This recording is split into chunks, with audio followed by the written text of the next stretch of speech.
All right, welcome everybody. Welcome. It's a Friday. It's another awesome news day. I'm sitting here with my co-host Elisa. That's my ghost, Elisa. She's sitting right there in that little square. She's my co-host today, so she's watching you.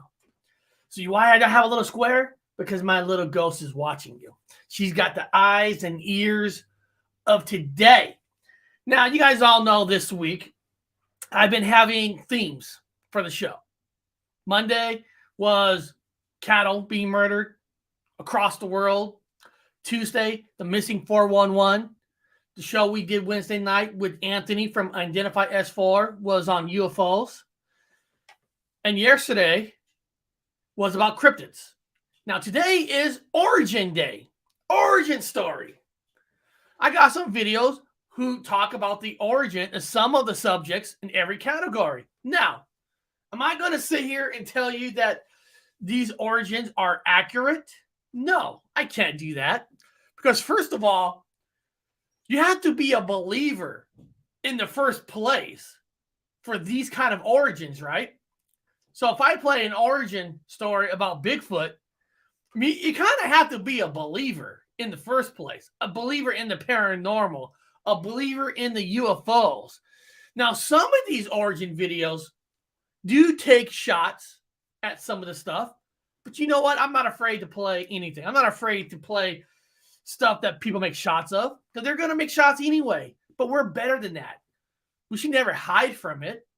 If they make fun of it, we'll stop the video. At the end of the video, we'll talk about some of the stuff that make fun of it. But maybe some of the information they do have is irrelevant. So kick back, relax, get some popcorn, get some coffee. It's a Friday. It's Top Gun night for me. I stayed up late last night, watched Obi-Wan Kenobi. So far, the first 2 episodes are kick-ass. And I'll probably start binging some Stranger Things tomorrow. So beyond that, we're going to start with the origin story today in the Bigfoot community. So let's jump on over to the Bigfoot.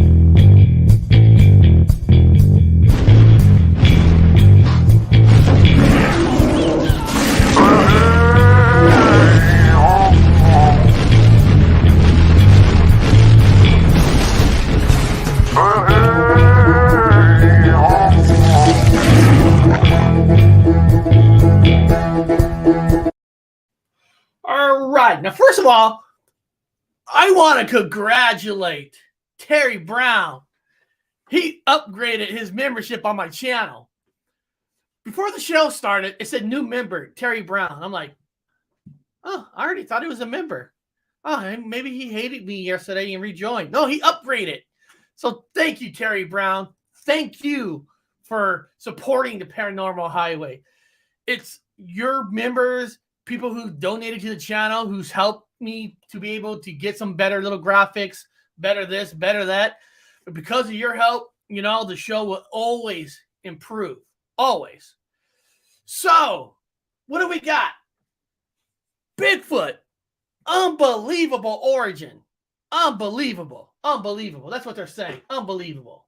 You know what's unbelievable is I learned that the Andor series for Star Wars is going to be 12 episodes. Finally, a series is going to come out with more than 8 or 6 episodes. Finally. But this is the origin of the Bigfoot. Let's hear what they have to say, and then we'll talk about it.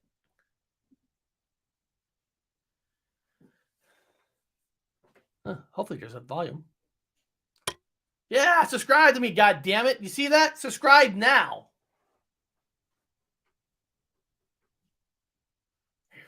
The Yeti, Sasquatch, or Bigfoot has been a part of popular culture for decades, going back to the 1950s, evoking people's imagination and interest about hidden aspects of the natural world. And it has been part of folklore legends for many different cultures across the globe for many thousands of years.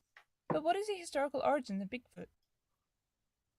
Whilst legends about a large ape-like man living in the wilderness exist across many cultures across the globe, the most notable areas in which Bigfoot has been said to exist have been in the northwest coast of North America, where it was originally known as Sasquatch by the Salish people, and in the Himalayas, where the Sherpa culture knew it as the Yeti. Whilst many sightings have been recorded by explorers in the 19th century through to the 1920s, The legend was also often relayed to them by the Sherpa people in the Himalayas, about a creature that lived in the eternal snow, and in Native American culture, about a wild man living in the wilderness. The Yeti, or Bigfoot, became more established in popular culture understanding following a trek up Mount Everest in 1951 by British explorer Eric Shipton. Upon ascending Everest, he noticed a large human or ape-like footprint in the snow, which he then... Real quick, I'll continue. Going back ahead a lot longer than that. Oh, you got it. You know it goes back way back then. But, you know, videos and videos, and the ones I show could only be 3 to 4 minutes. You know, if I play 30, 40 minutes, nobody will watch. Trust me. But, yeah, it does go further back. But, you know, these origins are just a little helpful for people who are maybe not into Bigfoot too much. Maybe they're into the paranormal more. This is kind of an opportunity for the UFO people and the paranormal community, if they're here, to get vibes from all communities. So even though these origins might not go to every single little thing, the basic is there to help, hopefully, to get people involved in this. Thank you. That was a good one. Captured on camera. This photograph sparked interest and was quickly linked to the Sherpa legend of the Yeti and caught the public's attention. Following this, many investigations were made into finding the Yeti in the Himalayas, as well as the Bigfoot in North America. DNA tests were eventually used to determine the species of hair and skin samples that had been collected. In many cases, however, this turned out to be that of a black bear or another animal. The photograph by the explorer was also eventually expressed to be that of an Asiatic black bear, which when traversing snow is able to make one of its thumbs opposable to make the print. Investigators were not deterred, however. With so many similar legends existing across the planet, there must be a reason for this to be so consistent. Some researchers believe the interest in the Yeti stems from the Victorian-era obsession with finding the missing link in our evolution, linked to Darwin's theory of evolution. It is also very possible that much of the cultural depictions of Bigfoot among ancient cultures may refer to something very real, even if only from many hundreds or even thousands of years ago. As scientists have discovered, not only were many different species of humans or human relatives living alongside one another hundreds of thousands of years ago, but this continued in many cases until tens of thousands of years ago. In Southeast Asia, in Indonesia, Homo erectus, our longest living ancestor, lived alongside the Gigantopithecus. It is also the case that other large, very human-like relatives also existed alongside our earlier human ancestors, such as Meganthropus, which was up to 8 feet tall and lived alongside Homo erectus. One has to question whether the descendants from these ancestors would develop an inbuilt awareness of other giant, man-like species living alongside them in the wilderness, and in some cases, who still were, which would eventually translate into cultural understanding of many cultures. The question remains, given that many human species only died out 10,000 years ago, is it possible that any of them still exist today? Whatever the case, the Bigfoot possibly has its origins in something very real in our evolution. Thanks for watching. Please like and subscribe to be updated with new videos. All right. You know, it just kind of tells you that every culture, every part of the world has a Bigfoot. You know, it's one thing if all stories just came from here, you know, just came from the United States. But when it comes from around the world, people, there's truth there. You can't hide it. The truth is there. It's not just here in this America. It's all around the world. Now, the next origin is the name skunk ape. What is skunk ape? What does skunk ape means? What is the meaning of skunk ape? Okay. Now, in this video clip, they do take a shot at the skunk ape a little bit, but it doesn't matter. It doesn't matter. Like I said, we're above any criticism of anything. We all know we're going to hear criticism, but we're above that. I don't mind hearing it because I know I'm better than they are. They criticize it. I'll take it. I'll take it in. I might not like it, but I'm not gonna give anybody the opportunity to get me riled out by taking shots, because they're gonna take shots, people. If you're gonna talk about this in public, you're gonna talk about this in friends, social media, you're going to take shots. Just roll with the punches, move on forward, and you're going to be fine. Trust me. I know about taking shots. Trust me, I know. I've been hit pieces on people's channels with my title name in their channel. So I know about people giving me shots. You take it, you roll with it, you move on. Best advice I could give you. Move on, do your own thing. Here we go. Skunk ape.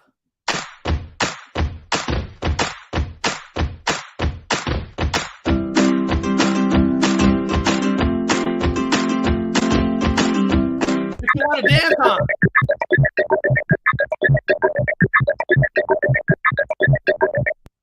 The skunk ape, also known as the swamp cabbage man, swamp ape, stink ape, Florida Bigfoot, Louisiana Bigfoot, Miaka ape, swamp squatch, and Miaka skunk ape, is a hominid cryptid said to inhabit the U.S. states of Florida, North Carolina, and Arkansas, although reports from Florida are most common. It is named for its appearance and for the unpleasant odor that is said to accompany it. Reports of the skunk ape were particularly common in the 1960s and I don't know about you guys. The way that blonde hair got the speakers talking to me like a robot. I don't know. If I was a single guy, I don't know. That might be a turn on or something. I know, guys. It talks like a robot, but you know what? Whatever gets the message out. 1970s. In 1974, sightings of a large, foul-smelling, hairy, ape-like creature, which ran upright on two legs, were reported in suburban neighborhoods of Dade County, Florida. Skeptical investigator Joe Nickel has written that some of the reports may represent sightings of the black bear Ursus americanus, and it is likely that other sightings are hoaxes or misidentification of wildlife. Of course, easy excuse for anything, right? Oh, you must have saw a bear. You must have saw this, And maybe in some cases that they do. Maybe in some cases. But, it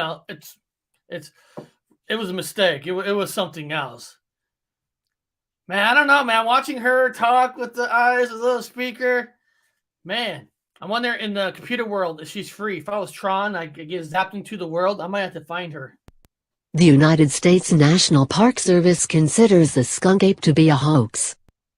In 2000, 2 photographs said to be of the skunk ape were taken by an anonymous woman and mailed to the Sheriff's Department of Sarasota County, Florida. The photographs were accompanied by a letter from the woman in which she claimed to have photographed an ape in her backyard. The woman wrote that on 3 different nights, an ape had entered her backyard to take apples left on her back porch. She was convinced the ape was an escaped orangutan. The pictures have become known to Bigfoot enthusiasts as the skunk ape photos. Lauren Coleman is the primary researcher on the photographs, having helped track down the 2 photographs to an Eckerd photo lab at the intersection of Fruitville and Tuttle Roads in Sarasota, Florida. According to Chester Moore Jr., the photographs were taken in Sarasota County near the Miaka River.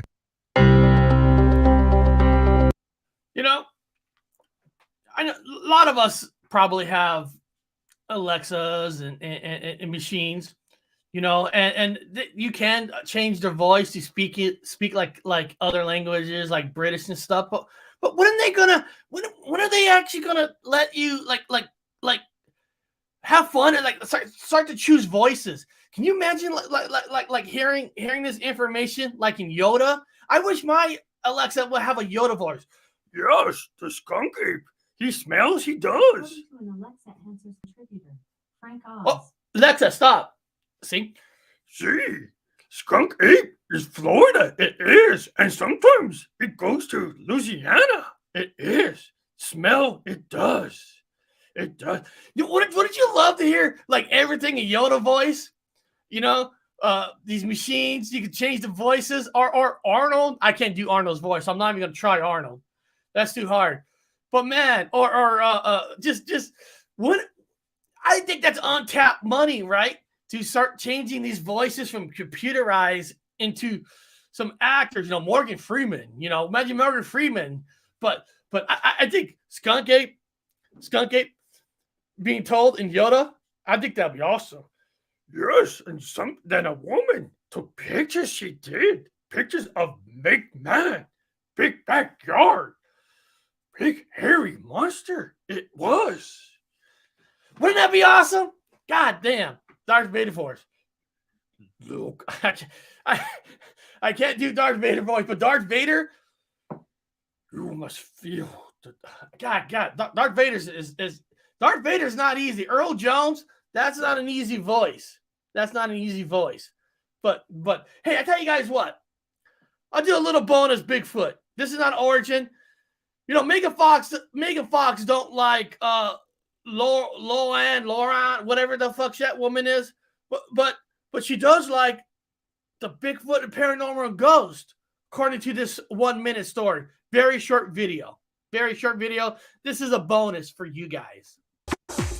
Let's get this straight, people. Megan Fox says she's no Lindsay Lohan. Hey guys, I'm Christina Bear, and this is Buzz 60. In the latest issue of Esquire magazine, Fox talks about having her giant Marilyn Monroe tattoo removed because Marilyn's demise reminds her of Lindsay Lohan's current path in life. Fox says, quote, she had all the potential in the world and it was squandered. I'm not interested in following in those footsteps. Ouch. But there are some celebs that she admires. She says her celebrities come in the form of Bigfoot, aliens, and the Loch Ness Monster. Because she says she's an avid believer. Oh, and she also says she can speak in tongues. Are you sure you haven't been hanging out with Lindsay Lohan? She also complains about being famous, claiming that being... Now, do you think Megan Fox is really into Bigfoot, paranormal, and Loch Ness? Hey, if she is, that's cool. Maybe, hey, I hope, I'd rather be into Bigfoot, paranormal, and whatever than Lindsay Lohan. Shit. Like I said, probably a night with her is probably going to send you a night in the hospital with some kind of disease. So stay away from Lindsay Lohan. I'll take my chances, even if Lindsay Lohan says, "You can have me." I'm taking my chances with the Bigfoot and the UFOs than hanging out with Megan. Well, I'll hang out with Megan Fox. I'll hang out with her, but I won't hang out with Lindsay Lohan. She's already done. She's already trash. So sorry about that. But guys, let's move on over to the paranormal because we got some origin of the ghost too. And I can't find. Oh, I found it.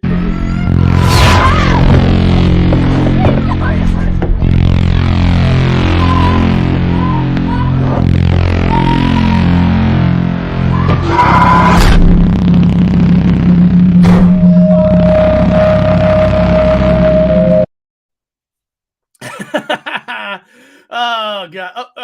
I gotta get Lizzie Lohan off. Hold on. Let me get her off. She's already trash. Yes, trash. She is. She is trash from a long time. From Kelsey's far away. She's been trash far away. She's been trash. All right, paranormal time, baby.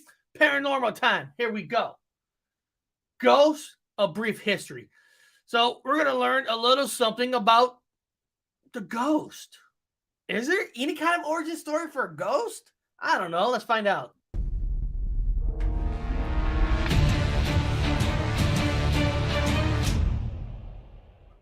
Ghosts have long been a part of the Halloween tradition.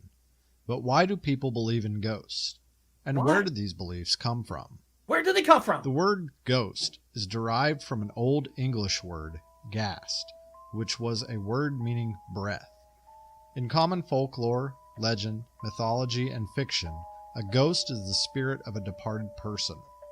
The belief that the spirits of the dead can assume a visible form and interact with the living has been around for as long as people have recorded their histories. According to the legends, ghosts have appeared to humans in many forms, ranging from translucent images, vapors, mists, orbs, wispy shapes, or even lifelike visions. Ghosts are usually associated with a particular location, object, or person. For example, a ghost might haunt a location that was important to the individual during life, or perhaps haunt an individual with whom they were associated. Belief in ghosts largely stems from cultures in which ancestral worship was a key part of ancient religious beliefs. It was, and still is, a common belief that each individual would have some sort of continued existence after death, an afterlife. Within many of these cultures, a ghost was viewed as someone who was unable to make a natural transition from life to afterlife. Perhaps the individual was seeking revenge against someone who had wronged them, or they were imprisoned on earth for things they had done wrong. Regardless of the reason of a ghost's presence, it came to be viewed as a negative omen and something to be feared. Thus, as time progressed, a fear of ghosts became common.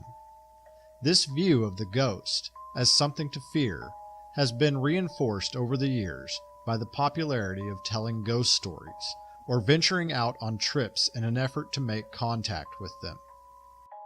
Ghosts are generally thought of as solitary entities. However, there are legends which speak of multiple ghosts, or even ghost armies haunting a particular location, such as a battlefield. Also, most people typically think of human ghosts. However, there are many tales regarding ghost animals, or even ghost ships or trains. In modern society, belief in these supernatural beings is still widespread. However, it is a topic of great debate, with skeptics and true believers often clashing over their existence. Real or not, ghosts are here to stay. From ghost stories to books and movies, popular culture has solidified the ghost as one of the truly iconic figures of Halloween. Here's a question for all you great people in the chat. Here's a question for you guys. Now, you're married, partner, you live with someone, you made commitment. We all know cheating's bad. We know that. But technically, if you had sex with a ghost, is that cheating? Because technically the ghost is the undead. So if you had sex with a ghost, could that be considered cheating? Always wonder that. Always wonder that. You know, like if somebody tried to divorce you and, you know, they said because you cheated and you say, well, yeah, I had sex with a ghost, but they were the undead. Does that count? Just a thought. Just a thought. Spooky says, oh, let me see here. Spooky says no. No. Okay. Don't count. Hold on. Oh, whoa. Anthony, so hold on. Anthony said it happened tonight. I'll let you know. You'll let me know. Is that maybe a wet dream? Well, remember in the movie Ghostbusters with Dan Aykroyd, the scene he was in the firehouse and the ghost came down and unbuttoned his pants? I'm just curious if Dan Aykroyd was married, is that technically cheating? I mean, it's not a living thing, you know. Just asking the question. Just you know. I'm sure you're breaking. I'm sure you're breaking some serious rules. Okay, but is there rules with the undead? I mean, there's rules for human life. There's rules with life partners here, but the supernatural, are there rules written about that? What if they did something to your mind? I don't know. It was just a thought. What to say? Hold on. No, he can't even throw her off. Yeah, he can't throw her off. And then all I know, you better have some. I shouldn't even say it. Never mind. Here I go. When you get to that one part, you better have some blankets and stuff because it'll probably go right through because it's something that's not really there. So, okay. Or have an empty sock ready with you. So, all right, beyond that, this next one, we're way off the hook. We're way off the hook. Yeah, we're talking some origins today. The origin of having sex with a ghost for the first time. All right. the mystical origin of the Ouija board. All right, we got a guy who's going to do a little speak. He's going to speak about some of the Ouija board. Is there origin? Whoa, let's check this out.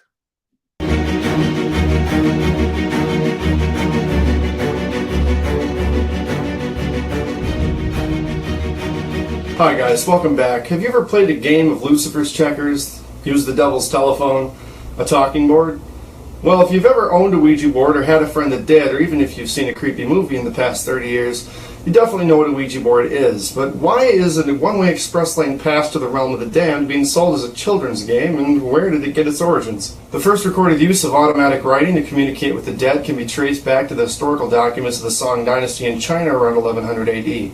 This was used until the Qing dynasty forbade the practice later on, but the modern Ouija board can trace its origins all the way back to good old America in the golden age of American spiritualism in the mid-19th century. On May 28, 1890, an American businessman named Elijah Bond filed a patent for something he called the talking board. This would eventually become the Ouija board when an employee of his named William Fuld went on to actually produce his own boards, changing the name to Ouija.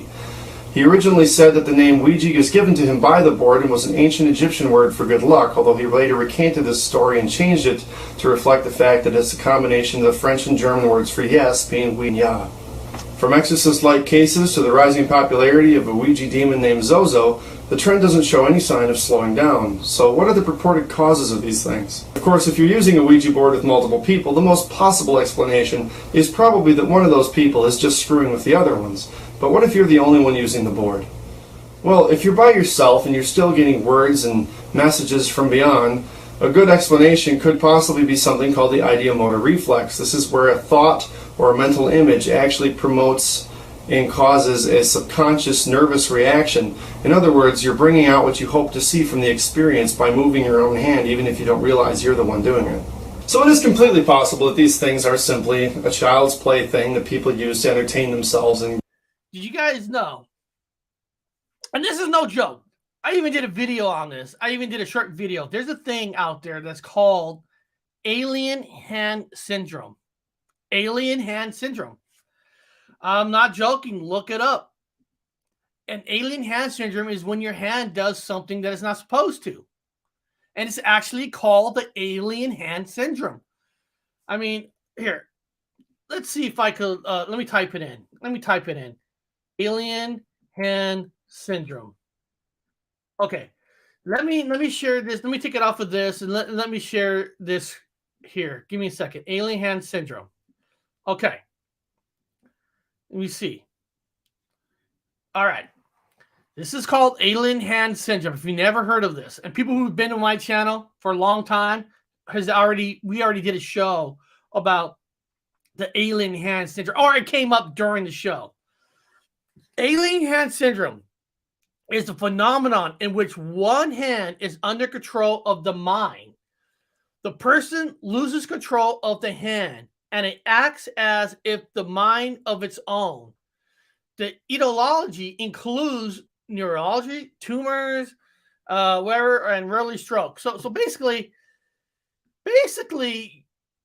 you know, I wonder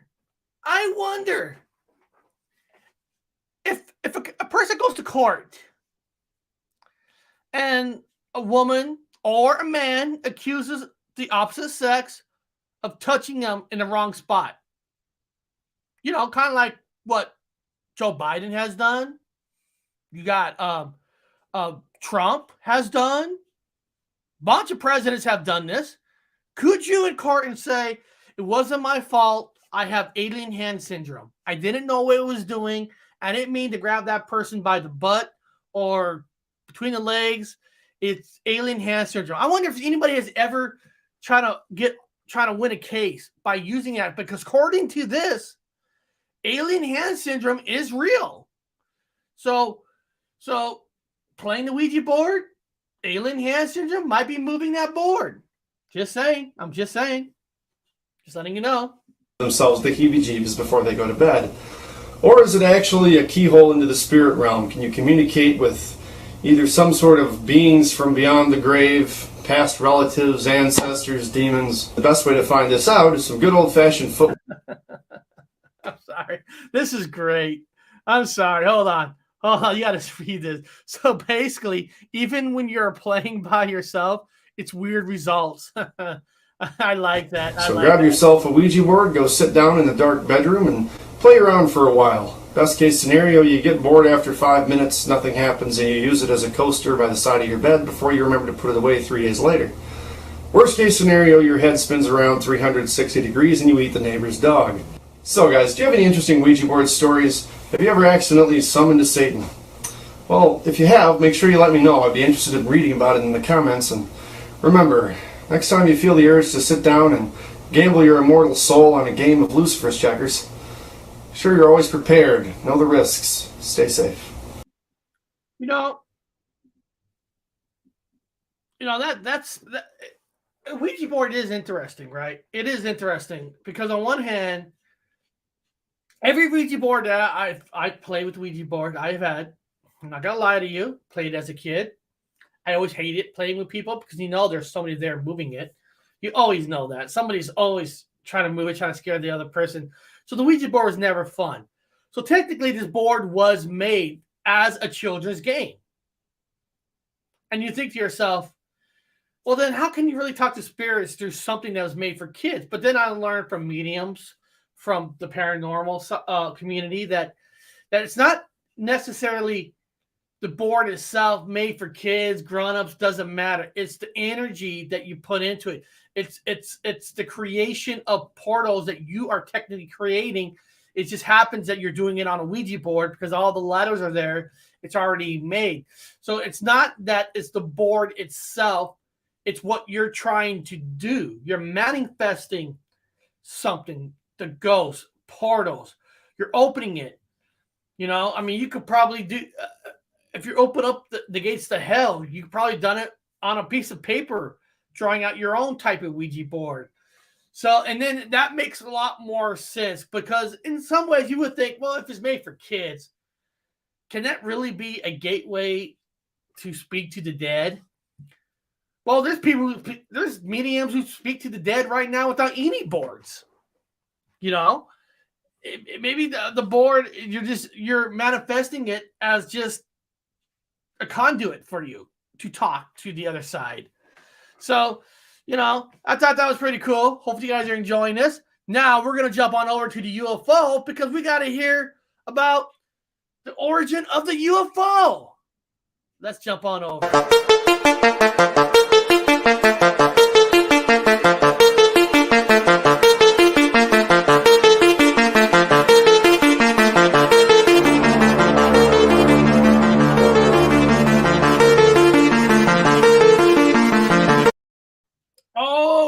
It's UFO time. What is the origin of the UFO?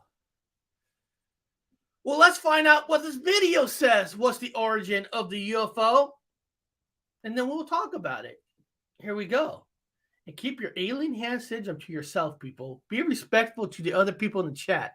Don't write something naughty and say it's from alien hand syndrome because my friend Elise, my ghost friend, is watching you.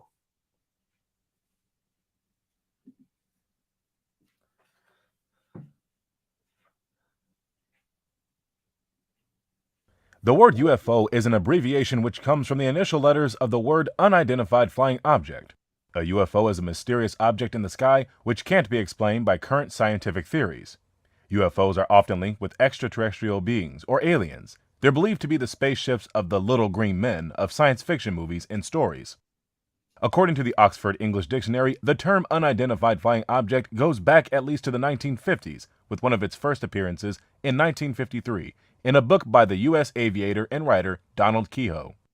The OED also gives a citation in 1956 by Edward Ruppelt, an officer in the United States Air Force, claiming that he'd invented UFO as a more general one to replace the earlier description of flying saucer for such objects.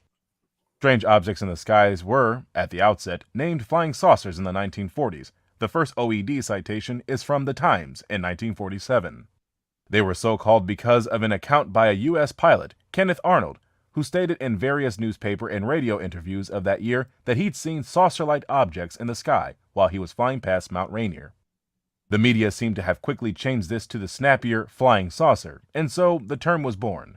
By the time Ruppelt and his United States Air Force colleagues were investigating reports of these sightings in the 1950s, it was clear that saucer wasn't going to work as a description because the objects in question were said to be of many different shapes.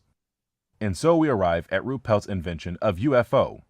UFOs captured the public's imagination, and it wasn't long before sightings were reported from all over the world.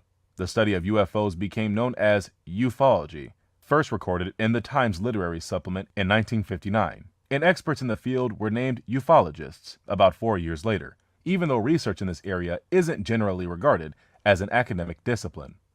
Now you know the truth about the origin of the word UFO, but the full truth about UFOs is still out there, or so some say. All right.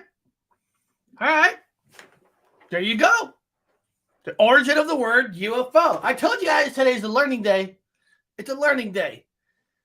Now, this next video is I hope nobody gets offended with this next one, because it is called "Why Believing in Aliens is Religion in Disguise."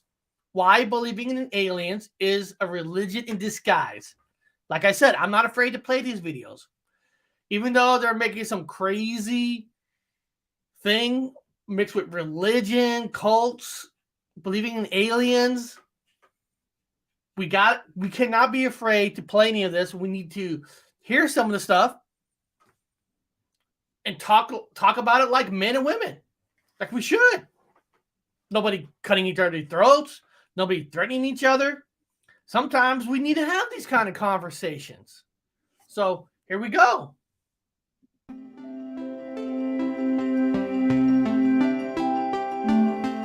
So one of my recent columns in Scientific American is what was called "Sky Gods for Skeptics," or as I used to call it, aliens for atheists. Basically, the idea is that aliens and extraterrestrials in our imagination. We haven't found any yet, so they're all in our imagination.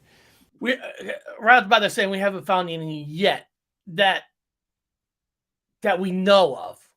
We don't know everything. I think they've been here. I think a lot of you think they've been here. And government's not going to say they're here. But for his argument, okay. So he's saying that aliens never been here. Okay. So let's give him that. Are often portrayed as these almost godlike deities. They're super advanced technologically, scientifically, morally. They've somehow overcome war and poverty and these sorts of things. And so I got to thinking about this. It's very similar to the religious impulse, which is that we're not alone. There is something out there more powerful than us, who knows about us and cares about us, who loves us. That's the kind of deep religious impulse. We're not alone. And that's the same impulse people. Now that part, I understand what he's saying. I understand he's saying, because we're believing in something that we don't have 100% proof. I don't have an alien sitting next to me, shaking hands, smoking cigars, drinking coffee with each other, And if you look at religion, God or Jesus, none of you are sitting down with God or Jesus, drinking coffee, smoking cigars, looking at dirty films, clean films, kids films, doesn't matter. So technically, on both sides, none of us can prove at 100% that any of it's real. It's a belief system, right? Religion is a belief system. Believing in God is a belief system. I'm not telling you that he's not real or he is real. It's up to you. But I'm saying is, in a lot of ways, that part of it makes sense about aliens and God. Get when they think about extraterrestrials. Even so, and the crux of my article in Scientific American was there was a new paper published that showed that people that have this longing, so there's variation in this. Some people have more of that longing than others. Those that have that longing but are not religious are more likely to believe extraterrestrials are out there. In other words, if you have the religious beliefs, God, Jesus, Muhammad, whatever is Your religion. Now that is interesting. That is interesting. I've never seen data or a poll on this. If the majority of the people who are skeptic against UFOs, are they religious? Because what he's saying there is more people who are religious are more likely not to believe in the UFOs. And the people who believe in the UFOs are less likely to believe in religion. That is interesting if there's real data from people who think this. I've never seen this data. Nobody's ever asked me these questions. And I don't know if any of you watching me in the chat right here has ever answered a question about ET and religion. But that is interesting if there is data, real data on this.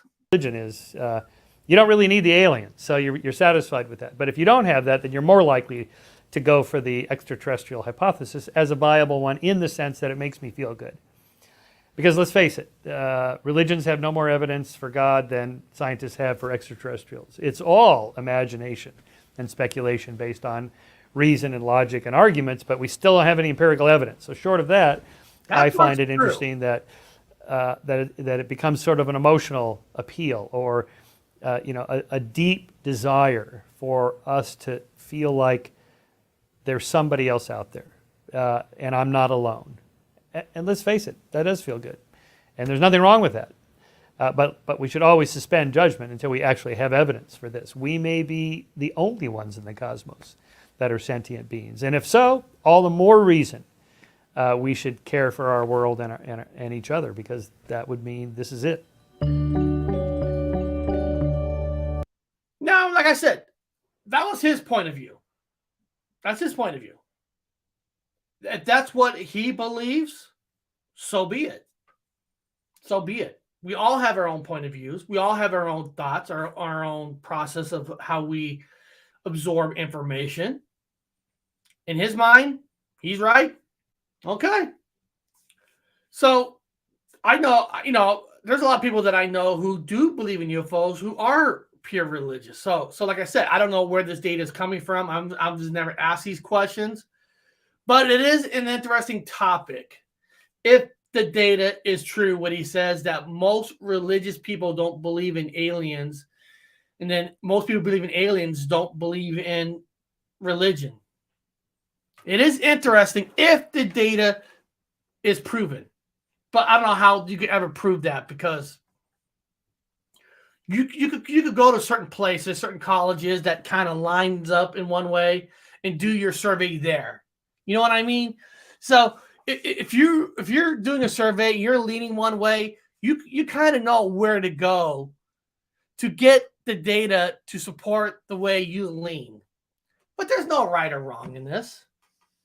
So don't get discouraged. If some of you are discouraged of what you heard there, don't. Who cares? Everybody has their own thought process. But why I play it? Still a little interesting, but I just wish we had real data of what people believe in. I believe UFOs are real. I believe we have been visited on this planet. And I believe they're still here. Plain and simple. That's what I believe in. You don't have to. And honestly, not to be mean to any of you, I love your opinions, but if you don't believe in it, you don't believe in it. You're not going to change my mind, but I will listen to you. I will listen to your information. I will listen to your appeal. But what I believe in is what I believe in. So this next segment is something that you got to be a strong soul to believe in. Because there's a lot of people who hear the word Mandela effect and they're just running. They're like, okay, I believe in this, but this phenomenon is too damn crazy. I don't want to hear it. But we're going to hear the origin of the Mandela effect. Why not? Where did the name come from? If you never heard this story, here's a little small intro, and then we'll get right into the video of the origin of the Mandela effect. Obi-Wan never told you what happened to your father. He told me enough. He told me you killed him. Luke, I am your father.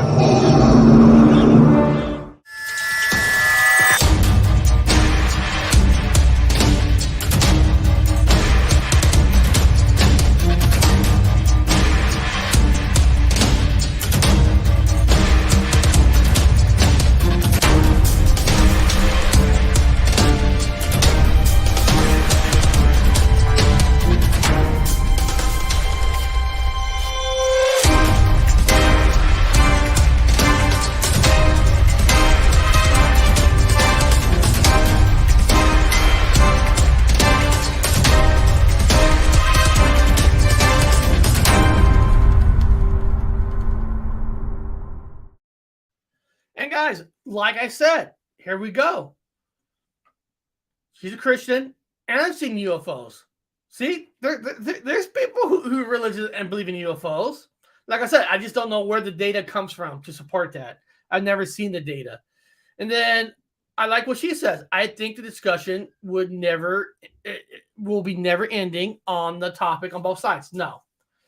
Because when you believe in something, you believe in it, and people can debate all day, all long. That's why I don't do shows on debates, because debates gets you nowhere. Because if you're doing a debate, you're already on one side and the other person's on one side. And do you guys ever watch? I'm serious. Pick a channel. I don't know. Pick any channel. Watch two people go with the debate. Two people to debate, right? And then their show's over. And you go to each individual channel. Both people who were just in a debate, both talks on their own individual channels how they won that debate. They do. Any debate you go in, both sides think they're the winners. Both sides think they're the winners and think the other side is crazy. So that's why, I don't give a rat's ass about debates, because, and first of all, listen, there's always going to be somebody can debate better than you. Doesn't mean they're right. It doesn't mean they're correct. It doesn't mean that at all. The person you're debating with could be the biggest bullshitted liar in the history of this planet. But if they speak better than you, they sound more real. So to me, debating gets you nowhere. Gets you nowhere.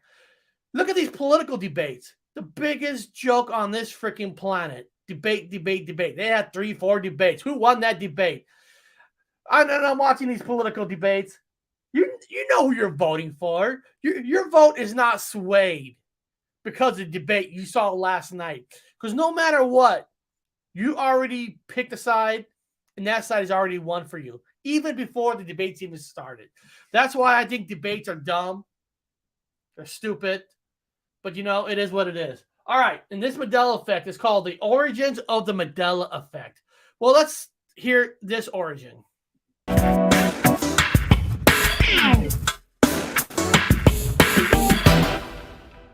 Is it Berenstain Bears or Berenstain Bears?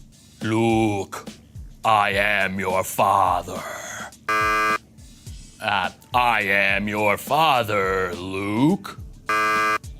Did Tank Boy get crushed? Because I seem to remember that, like blood and guts. First appearing in 2010, the Mandela effect has been used to describe the phenomenon in which a large number of people share false memories of past events. Some say it's just a failure of collective memory, while others have speculated that it's the result of a parallel universe spilling into our own, one in which the false memories really happened. Just know I am your father. I actually believe the parallel universe theory because I have a distinct memory of not losing my virginity to zip-faced Bobby Holster in the bandroom closet, but actually losing it to Ryan Gosling on board a yacht in the south of France.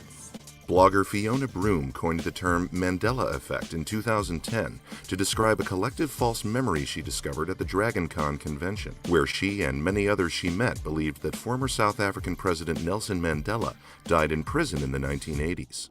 How the topic of Nelson Mandela first came up at a DragonCon remains a mystery. So then Mandela actually does die in 2013, but a bunch of idiots think Morgan Freeman is Mandela. So now the Mandela effect makes a bunch of people think Freeman is dead, when in fact Freeman is alive, but played Mandela in that movie with Matt Damon about a time when he was still alive. Mandela, not Matt Damon. Shortly after coining the term, Broom started a website, MandelaEffect.com. In December 2013, the Mandela Effect subreddit was launched for discussions about the phenomenon. Oh God. Now a bunch of people are gonna think Matt Damon's dead. Wait, Matt Damon is dead? And on December 8th of 2016, Redditor Kark posted an infographic containing various Mandela Effect examples to subreddit Mandela Effect. Is it Oscar Mayer or Oscar Mayer? And does the Monopoly guy have a monocle? Spoiler alert, he don't. Oh my God, that's so sad. Matt Damon. But Ryan Gosling is fine, right? So, all right. So basically, if you guys are new to the Mandela effect type of world, the name was coined by Fiona Broom. Now, I actually made phone calls to the book editors and all that stuff. So let me just tell you guys straight out. The name, I believe in the phenomenon, but I don't believe in the name. I don't believe in the name at all, but I believe in the phenomenon. The name was just used to sell books. Straight, simple. The name was made to sell books. Now, the story goes, she heard it at a party that Nelson Mandela didn't die in prison, and all that.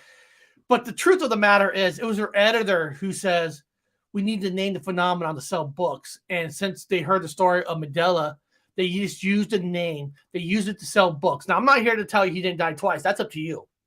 For me, I was too young.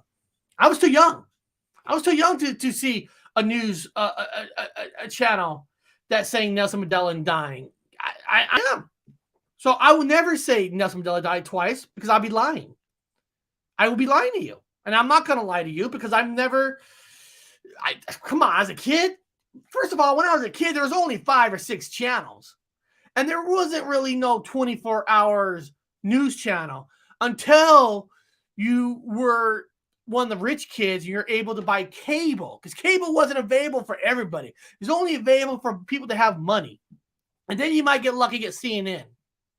So there's, first of all, when I hear people talk about Nelson Mandela, first of all, look at their age. There is an age limit for me if somebody says Nelson Mandela died twice. If they're in 45s or below, get out of here. You weren't even born. You weren't even there during the news when that story comes out. So you can't tell me he died twice unless you're older. I get that. Then that's different. You were alive to see that news. Most people are not. But Fiona Broom coined the phrase, and it was just made to sell books. She did to sell books. She's just, all she was is a paranormal investigator. She wasn't even really fully into this phenomenon.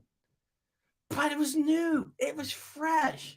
Even though this phenomenon was been going on for thousands of years, and there's been changes. And the reason there have been changes, parallel universe, I could accept that. Multiverse, I could accept that. Time travel, I could accept that.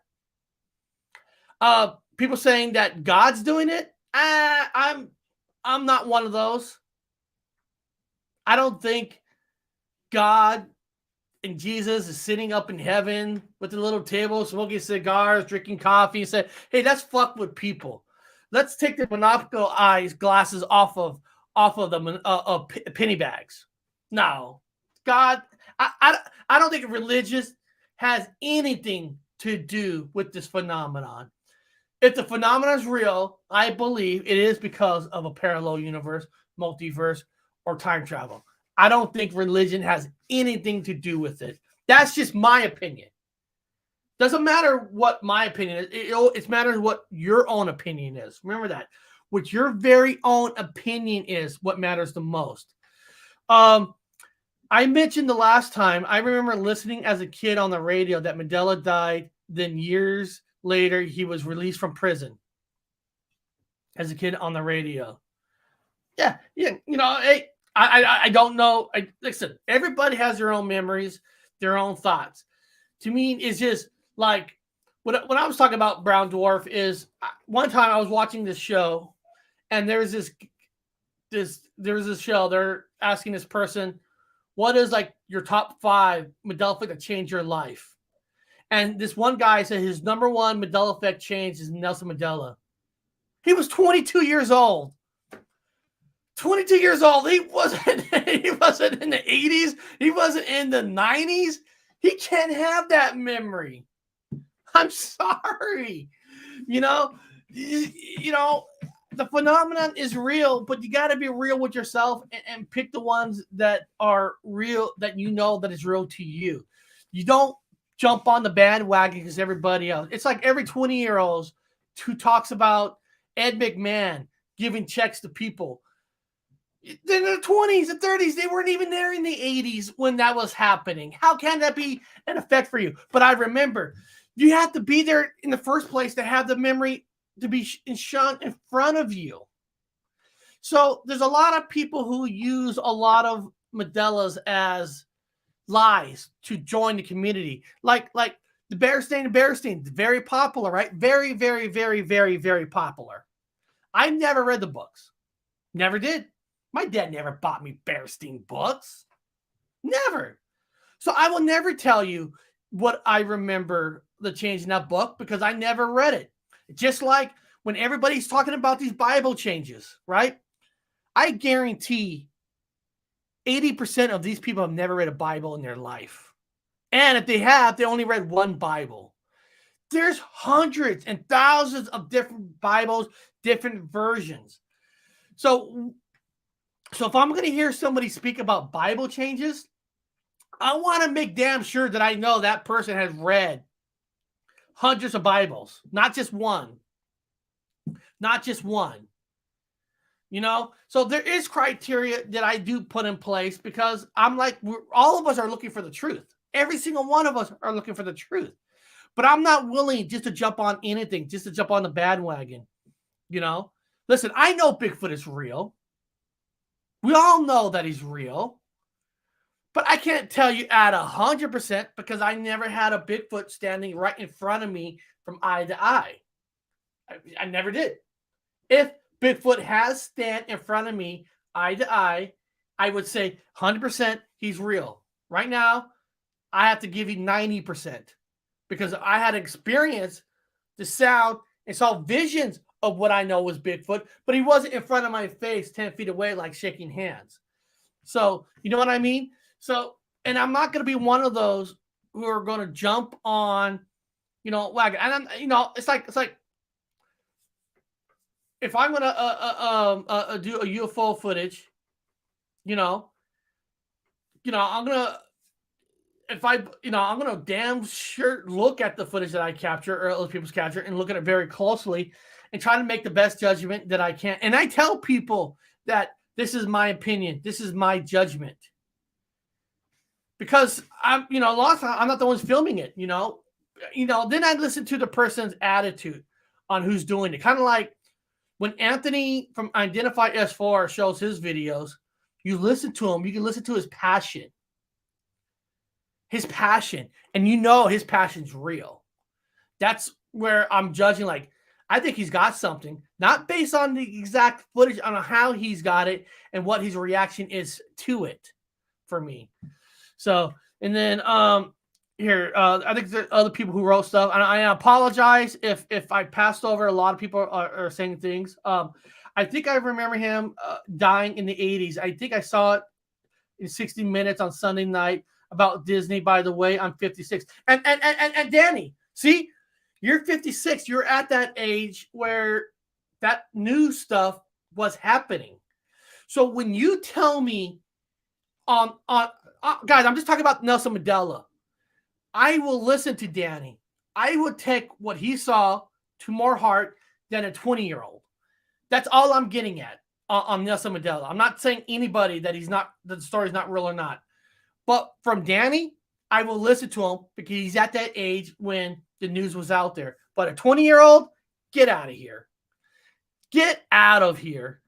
Let me see here. New Sasquatch Saturday morning, Daily Dan. All right. So tomorrow there's going to be a new Sasquatch. So hit his link, put the bell on, and get ready for tomorrow. And then we see here, with free Mandela signs, and we were jumping and pumping our fist. See, Brown Dwarf, you're at that age. You're a person, like I said, I could listen to. But if you're in your 20s, then I would have to question it. But you're not in your 20s. I wish we were in our 20s, right, Brown Dwarf? I wish we could go back in time and get ourselves back in the 20s. Never looked much into the Mandela effect, but was wondering if the Peanut cartoons were associated with the effect.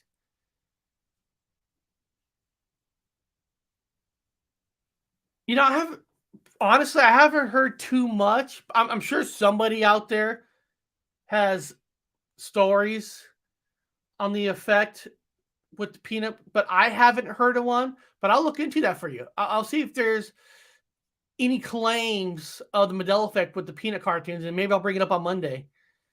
So let me see here. Anything else that I missed? Paranormal Hideaway. I'm not sure how long before I heard that radio announcement. A documentary crew came to our block and hired the kids to be part of the doc. They had us lined up against the wall. Wow. Wow. Lined up against the wall for damn. Damn. Wow. The documentary clue was in Hollywood. That's awesome. And then Nona Boss show starts tomorrow, 8 tomorrow. And Nona Boss, I think 8 p.m. I think she's East Coast. So if it's 8 o'clock tomorrow. So Dina, is that 8 o'clock Pacific time or is that 8 o'clock Eastern time? Yes, and I am not a knight, although I am a title lord. All right, World Bigfoot's a title lord. Why did you say something earlier in the chat that I missed? And all that. So we're gonna go into my last segment for a movie I'm gonna pick out for you guys if you guys want to watch one. So the last segment, I told you guys that I'll be doing a horror talk.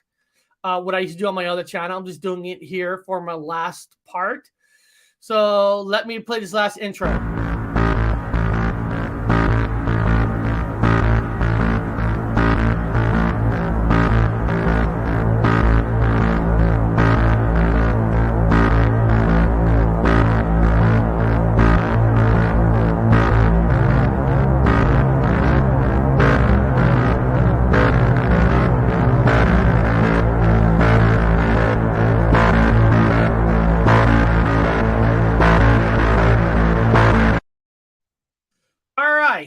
Now, for the last part of the show, a movie that I recommend. Now, this is not really a horror movie; it's a sci-fi movie, and it's a 1984 movie. Now, if you could go past the computer graphics that are in this movie, get past that part, a movie that I recommend you guys seeing is The Last Starfighter. The Last Starfighter for me is in my top 5 favorite movie of all time. It's in my top 5. The Starfighter speaks so much to me. It's almost like I feel like the movie The Last Starfighter is to me like a documentary in a lot of different ways. And what I mean is documentary is Alex Rogan in the character in the movie growing up in a trailer park. I grew up in some apartments next to an auction. I had one parent. In that movie has one parent. And the thing is, when you have one parent, to get college for free, to get all these benefits that you hear, usually both members can't work. And when you only have one parent, you got one income, and you know growing up, one income doesn't get you nothing. We could barely get food. Shoot, my father had to write hot checks at a store and ask the guy not to cash it to Friday, right? But because you have a parent working, you don't qualify for nothing. You don't get nothing. So in this movie, Alex Rogan wanted to go to a college to start a life. Guess what? He gets turned down. He's poor. Turned down. Can't go to college. So you look to the stars like we all do. Look to the stars. I could have gone to college out of school because can't afford it. Had no money. Had no money. And then he plays a video game. He beats the game. He gets recruited to go to space to fight the evil, which technically at the time, the evil is not on Earth yet. But in the movie, there's a DNA clone where he touches and they're left with a DNA on the planet while he goes fight. Well, he gets there. He's overwhelmed. He leaves. But then he realizes that there is a fight up there. He needs to help. And he goes back into the space military and finding out he's the last starfighter. And of course, the movie goes on. He destroys it. And, he starts his life with the military because the planet Earth, the government ain't, they want to kick him down when it's down. Think about that. Think about that. My life. I finally got a college degree.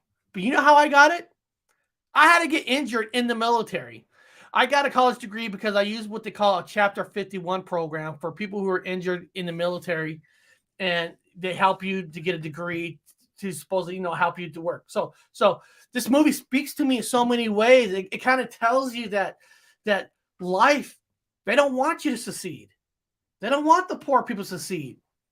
When you have one parent working, barely making it, you get no benefits unless the parent don't work at all. If you don't have a parent that works at all, you get all the free benefits. Free college, free money, I'm serious. But when you have one parent, grow up with one parent, and some people with two parents, that does work their ass off, but doesn't make enough, barely making it, you get nothing. And sometimes to get the stuff that you feel like you deserve in life, a fair chance, you have to join the military to get some of these benefits. It's like you're forced. I served my country because I wanted to. But there's a lot of people that have to serve the country because they have nowhere else to go. They don't get the benefits. They don't get it. They're not growing up with silver spoons in the mouth. So like when everybody was like jumping up and down, how brave the Kardashian girl is. She got her degree. How inspiring. Well, it's a lot easier when you got every goddamn dollar in the world. You come from a silver spoon family, right? Go to college anytime you want.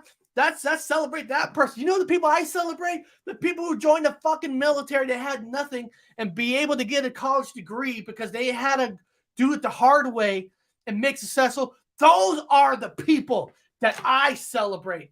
Not the fucking Kardashians, all the fucking Trump kids, all the silver spoons. They get all the big colleges and we got to go to city college. And so, but you know what? I wouldn't want any other way because you know what? All of us here in this chat, I don't know if any of you guys are rich or not. I don't know. And it doesn't matter if you are or not. Your personality is you that makes you the person in life. Makes you the person in life. Okay. But when you struggle in life, you know what it's like. It's like seeing a lot of these senators and governors, right? And they all act like they want to help you. They're here for you. And then you look at the backgrounds. They've always lived with the silver spoon life. They don't know what it's like. You know what I think they should do? They should make everybody who becomes a representative of a state, a senator, a governor, should have to live in the poorest part of towns. They should. Force these people to live like how other people live, to really, truly understand what it's like to live in the real world of America. These people don't know what the real world's like. But they're fighting for you, right? They're fighting for you. Now, don't get me wrong. There's a few people that do make it. Don't get me wrong. There are. But the majority of them, all silver spoons, don't know rat's ass what it's really like. Like, kind of like, no offense to Biden. He says, gas prices high, but he don't give a shit because they can afford gas. They can all afford the gas. The gas could go $10 a gallon. It ain't going to affect them at all. It affects us. All of us who's affected. And they'll act like they care just for your vote. So in a lot of ways, The Last Starfighter, the movie, speaks so much to me about life because Alex Rogan had no choice really to go because otherwise he'll never get to go to college, a major college, probably get kicked down, never get to live out his dream. And it takes, so, oh man, I'm on a rant today, huh? I'm on a rant today. It's just, it is what it is. But guys, I want to thank you guys for this week. This week was a little different. I was trying topics for a whole show this week. Next week I might go back to the regular, 2 different Bigfoot stories and all that. But guys, this is where you can help me. All of you in the chat right now, this is how you can help me. You guys all got my email address. If there's clips, the criteria for me is between 2 to 5 minutes, 0 to 5 minutes. There are awesome clips that I want to show on this channel. Some of these best 3-5 minute clips comes from videos that are 40 minutes long, hour long, but I just don't have time to watch all these hour long videos. I mean, the amount of videos that I show, about 6 or 8, I'll be up all night trying to find these. So if any of you What? It goes, Eric, you got to show this one clip from this one YouTube channel. Send it me to an email and give me the timestamp, and then I'll trim it down and I'll play it. But it's difficult for me to find those, because if I set on one and watch a whole video for an hour just to find a 2-3 minute video, I still got 6 other videos to find for you guys. So if you guys can help me out, send me an email, timestamp, I will play it. But beyond that, guys, I appreciate every single one of you for being here. It means a lot to me. And guys, have a great freaking weekend. Be safe. Go explore. Go research. Like I said, if you can start today on your research, start today, people, because we don't know if we're going to wake up for tomorrow. We don't. We want to. So if there's something you could do today, start it today. If you can't, start it tomorrow. With all of us here, all of us taking that journey, getting on the freeway, getting on the paranormal highway, we will find the truth. We're not going to find the truth from CNN. We're not going to find the truth from Fox News, local news, international news. We're not going to find the truth from any of them. But we're going to find the truth within each other. All of us. That's where we're going to find the truth.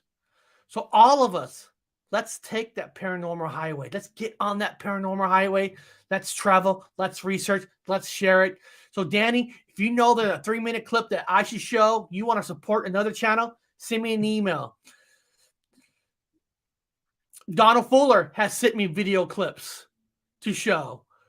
World Bigfoot Radio, if you yourself has a 3-minute clip you want me to show everybody that's from your channel, just send me a timestamp and I'll show it, my friend. Because I know you got good stuff too, but it's just too hard for me trying to find this.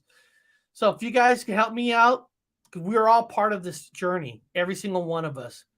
All of us are on this paranormal highway journey.